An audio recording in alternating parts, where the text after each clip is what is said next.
शुभविवाह या मालिकेच्या येणाऱ्या भागामध्ये आता मात्र इकडे भूमीला त्रास देणारा माणसाचा शोध स्वतः भूमी आणि तिच्या जोडीला भानुशाली वकील भावासारखे पाठीशी उभं राहत जो दुष्यंत नावाचा मास्तर असतो त्याने भूमीवरती केलेला अटॅक, भूमीवरती केलेली जबरदस्ती या सगळ्याचा शोध तर घेणार, पण अक्का सुद्धा या सगळ्यामध्ये आता एकदम कडकपणे समोर येते आणि दुष्यंत मास्तराचा पर्दाफाश करायला समोर येते।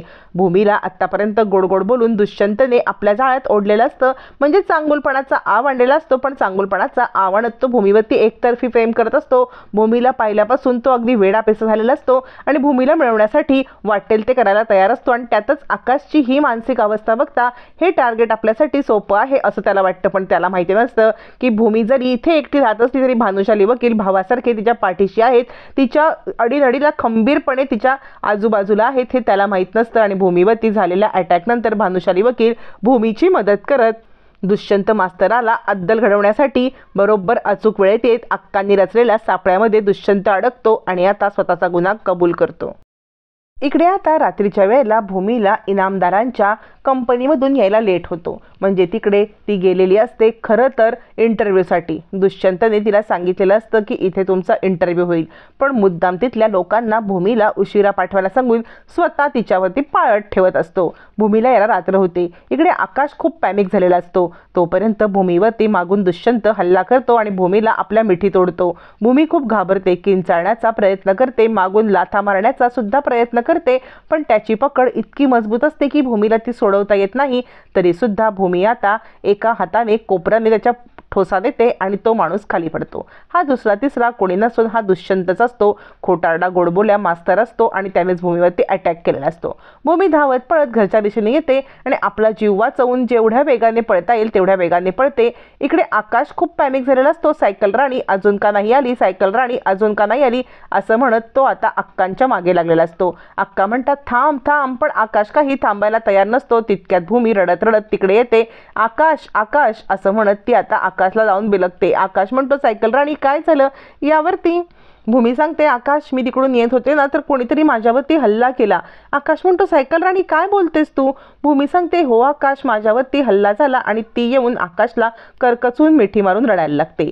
अक्का हे सगळं पाहत असतात पोरीवरती कोणीतरी खरंच हल्ला केलाय, पोरीला कोणीतरी खरंच त्रास देतंय हा विचार आल्यावरती अक्का आता खूप चिडतात आणि अक्कांच्या लक्षात येतं काहीतरी गडबड आहे। आणि ज्या वेळेला अक्का मागे पाहतात तर भूमीच्या मागे दुष्यंत उभा असतो, म्हणजे दुष्यंत ॲक्च्युली मी तुम्हाला वाचवायला आलोय असा प्रकारे नाटक करतो आणि त्या माणसाला मीच पळवून लावलं, मी तुमच्या सोबत आहे असं नाटक करतो। पण हुशार अक्कांना मात्र त्या ह्याची हुशारी अचूक समजलेली असते। मग अक्का भूमीचे डोळे उघडण्यासाठी भूमीला आता आत आणतात। आकाशला बाहेर पाठवत अक्का म्हणतात तुला कळतंय का आत्ता तुला कोणीतरी हल्ला केला? भूमी सांगते मी आत्ता येत होते तेव्हा माझ्या मागून येऊन कोणीतरी मला गच्च पकडलं। अक्का सांगतात मी तुला तेच सांगण्याचा प्रयत्न करते, अगं लक्षात येतंय का तुझ्या तो माणूस तुझ्या मागोमागाला तो मास्तरड्या, त्यांनीच तुला सांगितलं ना की मी इथे झडती घेतली म्हणून। तो मास्तरड्या काही चांगला नाही आहे, गोडगोड बोलतो आणि तुला भुलवण्याचा प्रयत्न करेल। त्याला माहिती आहे हा आकाश वेडसर आहे आणि तो तुझा फायदा घेण्याचा प्रयत्न करेल। ह्या अक्काची पारखी नजर आहे, एक गोष्ट लक्षात ठेव तो माणूस काही चांगला नाही। भूमी म्हणते पण अक्का त्याने मला वाचवलं। यावरती अक्का म्हणतात नाही नाही तो माणूस चांगला नाही आहे, मी तुला हे सिद्ध करून दाखवेन। मग भूमीला सुद्धा काही घटनांचा आता मात्र आढावा यायला लागतो। भूमी विचार करते म्हणजे मी आल्यापासून इथे त्यांनी उगाच मला मदत करण्याचं खरं तर नाटक केलं का मग? कारण ज्या वेळेला काही मुलं आकाशला चिडवत होते, त्याला खेळायला घेत नव्हते, त्यावेळेला त्यांनीच तर मुलांना समजावलं। यावरती अक्का सांगतात अगं हे फक्त तुझ्याशी गोडगोड बोलण्याचं त्याचे चाळे होते, तू त्याच्या ह्या चाळ्यांना भुलू नकोस। भूमी म्हणते काल सुद्धा त्यांनी घड्याळ दुरुस्त केल्यावरती इथे बोर्ड वगैरे लावला। अक्का म्हणते हे बघ तू एक काम कर, त्याला जर आपल्याला रंगे हात पकडायचा असेल तर आपल्याला सापळा रचायला लागेल, नाहीतर तुझं इथलं जगणं तो मुश्किल करेल। भूमी सांगते अक्का काय करूया आपण, पण मला असं वाटतंय माझी ना इथून साडी पण चोरीला गेली होती। अक्का म्हणतात थांब आपण त्याच्या घराची झडती घेऊया आणि बघूया काय करायचं ते। पण भूमी म्हणते नुसती झडती घेऊन तो काही करणार नाही, माझे एक वकील मित्र आहेत मी त्यांची मदत घेईन। अक्का म्हणतात ठीक आहे तुला जे करायचं ते तू कर, पण मी सुद्धा त्याची आता झडती घेणार। तोपर्यंत भूमी आता भानुशाली वकिलांना भेटायला बोलवते। भानुशाली वकील म्हणतात, काय झालं भूमी मॅडम? भूमी सांगते, घडलेला सगळा प्रकार सांगते आणि हा एक नालायक माणूस आहे, पण तोच आहे का मला माहीत नाहीये. अक्कांचा त्याच्यावरती संशय आहे, पण मला काही हे संशयास्पद वाटत नाही, कारण आत्तापर्यंत मला त्याचा अनुभव चांगला आहे. पण अक्कांची पारखी नजर मला हेच सांगते की अक्का म्हणतायत की त्यानेच हे सगळं केलंय. भानुशाली वकील म्हणतात, काळजी करू नका भूमी मॅडम, मी तुमच्या पाठीशी खंबीरपणे उभा आहे. तो गुन्हेगार कुणीही असू दे, आपण त्याला शोधून काढू. फक्त तुम्ही एक काम करायचं आहे, त्याला संशय आला नाही पाहिजे की तुम्ही त्याच्याशी काही संशय ठेवून आहात म्हणून. मी त्याच्याबरोबर पाळतीवरती माणसं पाठवतो.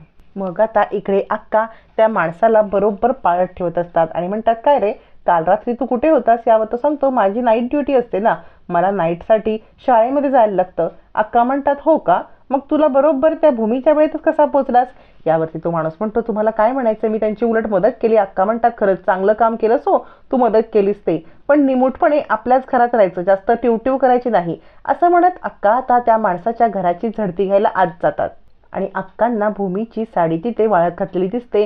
अक्कांचा संशय बळावतो. मग मात्र अक्का भूमीला सांगतात सुद्धा की तुझी साडी जी गायब झाली ती तिकडे आहे. भूमीचा संशय पक्का होतो. भूमी भानुशाली वकिलांना फोन करून घडलेला प्रकार सगळा सांगते. मग आता भूमीला मदत करण्यासाठी भानुशाली वकील स्वतः चाळी देतात, अक्कांची भेट घेतात. अक्का त्यांना दाखवतात की इथे आता भूमीची साडी आणि भूमीचे फोटो, त्याच्यावर लिपस्टिक आणि नको ते चाळे केलेले सगळे दाखवतात.